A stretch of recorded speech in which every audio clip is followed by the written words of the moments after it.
स्वागत है आपका एनएमएफ न्यूज पर। मैं हूं आपके साथ रोहित। जेनजीज ने ओली को सत्ता से उखाड़ फेंका नेपाल के। सुशीला कार्की वहां की अंतरिम सरकार की जिम्मेदारी संभाल रही है, लेकिन नेपाल का मिजाज बदला नहीं है, क्योंकि काला पानी, लिपलेख और लेम्प्याधुरा पर अब भी नेपाल अपना दावा ठोक रहा है। 100 रुपए की कीमत क्या होती है? 1 लीटर पेट्रोल नहीं मिलता है, लेकिन 100 रुपए की नोट पर 3 जगहों को भारत के दिखाकर नेपाल सोच रहा है कि हम इस पर कब्जा कर लेंगे।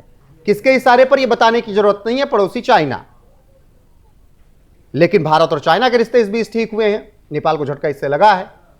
लेकिन जिन सुशीला कार्की के अंतरिम सरकार संभालने के बाद भारत ने दिल खोलकर बधाई दी, प्रधानमंत्री ने बधाई दी, ऐसा लग रहा है कि उन सुशीला कार्की को समझ में नहीं आ रहा है कि भारत के साथ अगर रिश्ते बिगाड़ेंगे तो उनके लिए ही अच्छा नहीं होगा। मेरे साथ है वरिष्ठ पत्रकार पंकज प्रसून। उनसे ही समझने की कोशिश करेंगे कि 100 रुपए के सहारे, 100 रुपए की नोट पर इन 3 जगहों को दिखाकर क्या नेपाल नया बवाल खड़ा करना चाहता है या चाइना के करीब जाना चाहता है?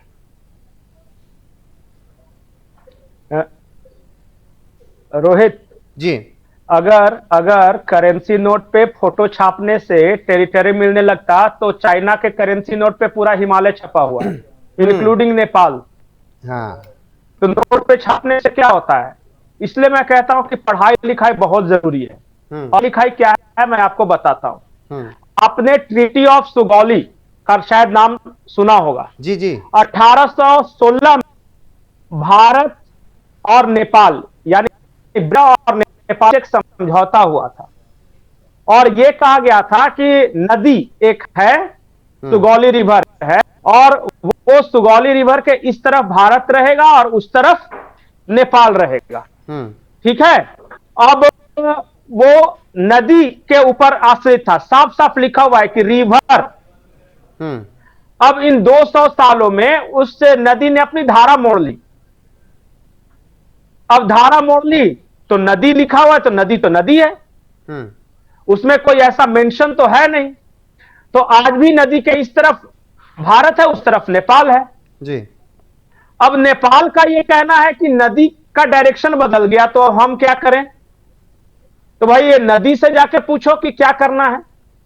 और जब ब्रिटिश इंडिया छोड़ के गए, जब अंग्रेज यहां से छोड़ के गए, तो उन्होंने साफ साफ ये लिख कर दिया, ये तीनों जगह काला पानी, लिपुलेख, ओलिम्पियाधुरा भारत के हिस्से हैं, और उस वक्त नेपाल ने कोई विरोध नहीं किया। पंकज जी, लेकिन नेपाल ने यह विरोध ऐसे समय में किया है जब प्रधानमंत्री नरेंद्र मोदी की शी जिनपिंग से मुलाकात होती है, जब बातचीत होती है, जब लिपुलेख दर्रे को खोले जाने की बात होती है और कहा जाता है कि अब की व्यापार पहले से ज्यादा होगा।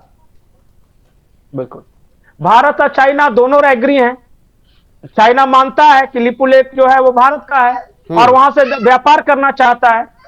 अब नेपाल को क्या ऑब्जेक्शन है मुझे नहीं पता, और खास करके इधर कुछ सालों में क्यों हुआ, क्योंकि आजादी के बाद से अब तक तो वही चल रहा था। अभी ही क्यों? अकेले दम पर या आपको लग रहा है कि किसी के सहारे ये सब किया गया है? नहीं, बार्गेनिंग पावर कोई बढ़ा रहा है नेपाल के सहारे। हाँ। वो क्या होता है ना कि एक अपना एसेट रख के टेबल पे बैठना पड़ता है। बार्गेनिंग पावर तो कौन बढ़ा रहा है? चाइना बढ़ा रहा है या फिर अमेरिका करीब आ रहा है? नहीं, चाइना बढ़ा रहा है, साफ साफ चाइना ये कह रहा है कि अगर तुमने भूटान का साथ दिया तो हम नेपाल का साथ देंगे। ठीक, यही वो। और अगर तुमने तिब्बत की मांग की तो हम कह देंगे कि भाई लिपुलेख का काला पानी या ओलिम्पियाधुरा नेपाल का है। बस इसीलिए वो, क्योंकि टेबल पर बैठेगा तो कुछ ना कुछ तो उसके पास भी होना चाहिए ना बातचीत करने के लिए। तो ये उसी का काउंटर है। ये आपको शायद पता नहीं होगा कि नेपाल भूटान, पूरे भूटान पे दावा करता है कि ये हमारा है। हाँ। और भूटान के लोग उसका विरोध करते हैं। चाइना जो है पूरे तिब्बत पे दावा करता है, लेकिन दलाई लामा और जितने वहां के लोग हैं उसका विरोध करते हैं। और भारत भूटान के साथ खड़ा है और तिब्बत के साथ खड़ा है। तो अब चाइना को लगा कि हम बातचीत करेंगे तो भारत कैसे मानेगा कि तिब्बत चाइना का है। तो उसने कहा कि चलो भाई, ये तुम्हारा विवाद था नेपाल के साथ, तो ओलिम्पियाधुरा, लिपुलेख को हम तुम्हारा मान लेते हैं और तुम तिब्बत को हमारा मान लो। तो आप पंकज जी, आप ये क्या समझ में आ रहा है कि सुशीला कार्की भी उसी राह पर, जिस राह पर केपी ओली थे, वामपंथ वाले पर ही, भारत के विरोध पर ही? नहीं, इसमें सुशीला कार्के नहीं है। मैं अभी भी बता रहा हूं कि नेपाल के एडमिनिस्ट्रेशन में बहुत सारे कम्युनिस्ट हैं और वहां का जो बैंक है, जैसे भारत का रिजर्व बैंक होता है ना, तो वहां के ये बैंक ने जानबूझ के किया है, कोई कम्युनिस्ट माइंडेड आदमी ने। मुझे लगता है कि भारत की सरकार जब बातचीत करेगी सुशीला कार्के से कि भाई विवादित जगहों को नहीं मेंशन करना है करेंसी में, नहीं तो भारत क्या बेवकूफ, भारत पूरे कश्मीर को अपनी करेंसी में मेंशन कर सकता था कि नहीं, या पाकिस्तान कर सकता था कि नहीं, लेकिन नहीं करना है। ये पूरे दुनिया का ये भारत रूल ने इसका है। जवाब भी तुरंत ही दिया, भारत ने कोई बहुत देरी नहीं की, इसका जवाब तुरंत दिया भारत ने। बिल्कुल। और नहीं, अगर वो उसका तो उसका पूरा सार निकालें तो कायदे में रहोगे तो फायदे में रहोगे। देखिए, मैं नेपाल के बारे में बार बार बोलता हूं कि नेपाल को मैं दुश्मन नहीं मानता, बाकी नेपाली अगर भारत स्वयं को भारत का दुश्मन मानते हैं तो कोई रोक नहीं सकता किसी को, लेकिन ऐतिहासिक रूप से और कल्चरली और जियोग्राफिकली आज भी अगर नेपाल में कोई अगर मुसीबत आती है तो भारत के सिवा मदद वहां पहुंचना बहुत मुश्किल है। भारत जितनी जल्दी मदद पहुंचा सकता है कोई दूसरा देश नहीं पहुंचा सकता है। चाइना पैसे दे सकता है, लेकिन चाइना किसी भी तरह से मदद पहुंचाने के लिए उसको पूरा हिमालय क्रॉस करके आना होगा, और भारत के साथ उसका बॉर्डर खुला हुआ है। आज भी मैं दिल से ये स्वीकार करता हूं कि भारतीय फौज में नेपाली गोरखा है, वो बहुत बहादुरी और पराक्रम के साथ हमारे देश के लिए लड़ते हैं। हमारे साथ रोटी बेटी का संबंध है, आप भी हिंदू हो, हम भी हिंदू हैं, हमें कोई भेदभाव नहीं है, हमारे इष्ट एक हैं, हमारा धर्म एक है। और नेपाल के बहुत सारे लोग, ये कम्युनिस्टों कुछ को छोड़ दिया जाए तो आज भी मैक्सिमम नेपाली, लेकिन उन्हीं कुछ ने तो ये बीज बो रखा है ना पंकज जी। करने दीजिए ना। अब क्या भारत में इस तरह देशद्रोही लोग नहीं है तो क्या कीजिएगा, नेपाल में भी है, वो भी विवाद को हवा देते हैं। कम्युनिस्ट तो कम्युनिस्ट होते हैं, चाहे वो भारत के कम्युनिस्ट हो या नेपाल के कम्युनिस्ट हो। भारत के कम्युनिस्टों ने नहीं कहा था इंडिया चाइना युद्ध के समय कि इंडियन फौज को खून नहीं देना है, ब्लड डोनेट मत करो क्योंकि वो चाइना के साथ लड़ रहे हैं। तो क्या कीजिए, कम्युनिस्ट हर देश के यही समस्या है। आपको क्या लगता है अमेरिका में कम्युनिस्ट नहीं है जो अमेरिका के खिलाफ बोलते हैं? तो कम्युनिस्ट होते हैं, तो कम्युनिस्टों की बात का क्या बुरा मानना।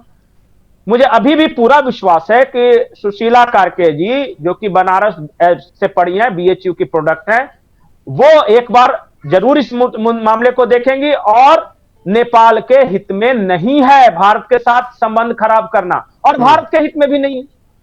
हम तो नेपाल हो, भूटान हो, इन सबको भाई मानते हैं। आपको याद हो 2020 और 21 तब नेपाल की जो करेंसी छप रही थी वो चीन में छप रही थी। अगर अभी भी करेंसी वहीं छप रही है तो फिर क्या ये चीन नहीं किया? एक तरफ तो लिपुलेख दर्रे को खुलने की बात कर रहा है, व्यापार बढ़ाने की बात कर रहा है, दूसरी तरफ उसके यहाँ करेंसी छप रही है नेपाल की, और वहीं तो छपी होगी ना, उनको तो दिखा ही होगा। नहीं हो सकता है कि बदमाशी किया हो किसी ने, मैं ये नहीं कह सकता क्योंकि मुझे नहीं पता कि ये 100 रुपीज का कहां छपा है। लेकिन मैं इतना जानता हूं कि नेपाल के लोग भारत के दुश्मन नहीं हैं, और नेपाल की अधिकांश आबादी भारत को अपना भाई मानती है, बड़ा भाई, और हम उन्हें छोटे भाई मानते हैं।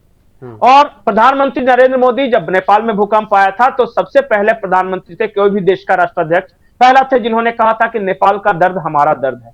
और आज भी हम ये मानते हैं कि नेपाल का दर्द हमारा दर्द है, और हर बार हम उनके साथ खड़े रहे। लेकिन जब नेपाल ने भारत को 2020 में नोट छापने की सिफारिश की कि हमारी करेंसी आप छाप दीजिए, तब भारत ने मना कर दिया। केपी ओली शर्मा ने तीनों जगहों कालापानी, लिपुलेख और लिम्पुयाधुरा को नेपाल का हिस्सा घोषित कर दिया था अपने वहां बैठक में, कैबिनेट में। भारत ने इसीलिए मना किया था, नोट छापना के लिए मना किया, फिर वो नोट छपवाने के लिए चीन चला गया। तो अब चीन तो मनमानी करेगा ही। एक और कारण समझना चाह रहा हूं, दर्शक वही समझना चाह रहे हैं। नहीं, एक और कारण है कि भारत ने क्यों मना किया। आप समझिए कि जितने भी पाकिस्तानी नकली नोट अगर हमारे देश में भेजते हैं तो वाया नेपाल भेजते हैं।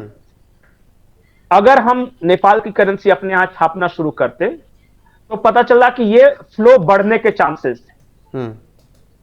जो पाकिस्तानी क्या करते कि फिर बाद में पता चला कि अब वहां नेपाली नोट फिर छाप के वहां ये घुसाना शुरू कर देते। मैं इतना जानता हूं, बस इतना मैं डिटेल्स में नहीं जानता, लेकिन इतना जानता हूं कि मैं बिहार का रहने वाला हूं, और पूरा बिहार का, चाहे वो बेतिया, मोतिहारी, ये सारा जिला और रक्सौल बॉर्डर, ये सब हमारे यहाँ नेपालियों को, और जो शादी ब्याह, रहन सहन, आना जाना, खाना पीना सब कुछ होता है। हमारा खून एक है, हमारा डीएनए एक है, हमारा धर्म एक है, हमारा विचार एक है, हम एक दूसरे से अलग नहीं हैं। और जब तक नेपाल के काठमांडू में पशुपतिनाथ हैं और हमारे देश में जय बाबा गोरखनाथ है, तब तक हमें कोई अलग नहीं कर सकता। ठीक चाइना है नहीं, पंकज चाइना जी, का बाप आ जाए। कोई अलग नहीं कर सकता जब तक पशुपतिनाथ जी और गोरखनाथ जी हैं। लेकिन अगर इस तरीके की हरकतें होंगी तो फिर उसका जवाब भी भारत देना बखूबी जानता है। बाकी बने रहिए हमारे साथ, जो भी अपडेट आएगी आप तक जरूर पहुंचाएंगे। नमस्कार।